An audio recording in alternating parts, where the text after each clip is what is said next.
We're going to have the future Congress, inshallah, Sister Rana, share a few words with us, inshallah. So here, I stand here. Okay, Salam alaikum everyone. Ramadan Mubarak, Eid Mubarak soon, right? How's everybody feeling? Alhamdulillah. Well, I have never seen this many Muslims congregated in Times Square, so this feels pretty special.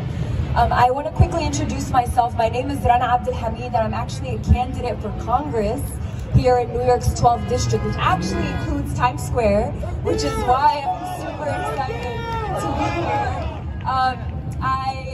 I've never gotten that response when I've said that either, mostly in political spaces.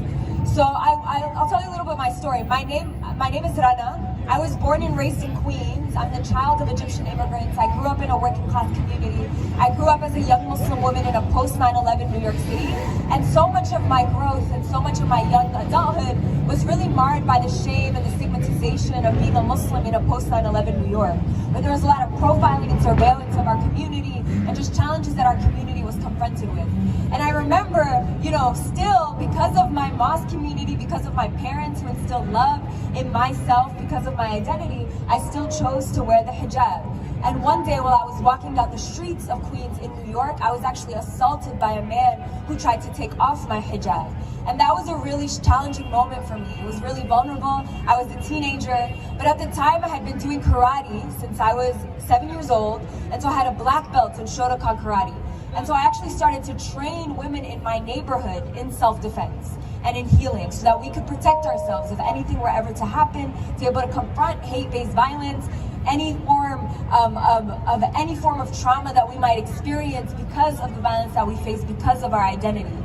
And that work led me into the political organizing space, the public service space, to do work in housing security, food security, all the things that our faith teaches us about justice, right? About equity, about making sure that there isn't a very rich and very poor, that there isn't lack of access to healthcare, that there isn't lack of access to our basic human rights and needs. But we know that we're sitting right here, right, in the heart of capitalism, so ironically, right, in one of the holiest months of our calendar year, which is a month that teaches us the importance of reflecting and having empathy for communities that do not have, right? With communities that might not necessarily, that have been disenfranchised, that don't have access to food.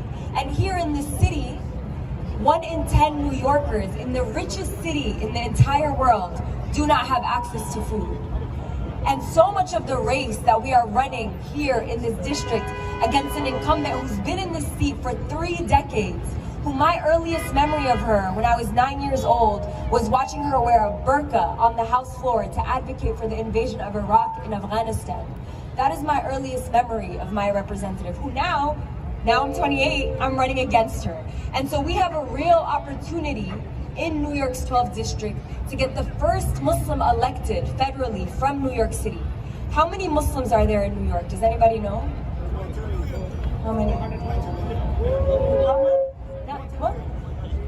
About 1 million, yes, exactly, in New York City, in New York as a state. And we have 0 representation at a federal level, right?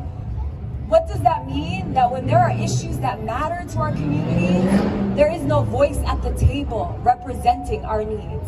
There is no one speaking on our behalf. There are people making decisions on our behalf that are mostly harmful to our communities, that mostly are impacting so many of us in such a negative way. What my race is about is I come to this race as a Muslim woman, right? As a hijab wearing child of immigrants, as someone who grew up working class. But what my race is about basic values. It's about the idea that every New Yorker deserves housing. It's about the idea that every single person deserves to breathe air that is not toxic and that we should be able to confront the climate crisis. It's about the fact that we should all be able to walk down the streets of the city and feel safe in our skin, regardless of what we look like, and regardless of how we act and how we behave, or whatever we might choose to do.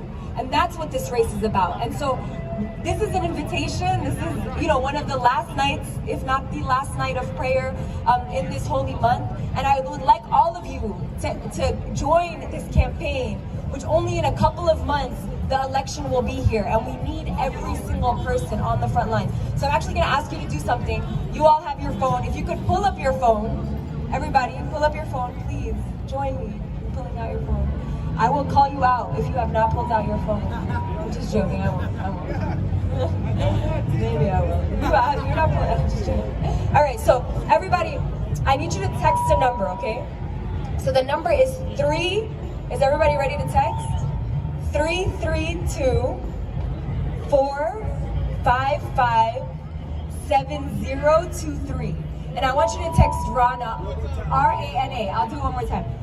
332-455-7023. And text Rana, R-A-N-A, to that number. Does everybody have it? Great. Once you do it, it's going to ask you some questions. You'll be able to sign up to volunteer. You'll be able to be part of the campaign that we're building. And we are a grassroots race. We're not a non-serious race, and I'll tell you why we're not serious. We're endorsed by over a dozen political organizations across New York City, including the Working Families Party, including Justice Democrats, which is the organization that recruited and ran Rashida and Ilhan Omar and AOC. We have raised close to $1 million for over 11,000 people from across this country. We're a serious race. We have a real shot at winning, but we need every single person here to help us continue to spread the message. So I'll stop there. And again, Eid Mubarak, Ramadan Kareem, and I hope you have a blessed night, inshallah. Thank you.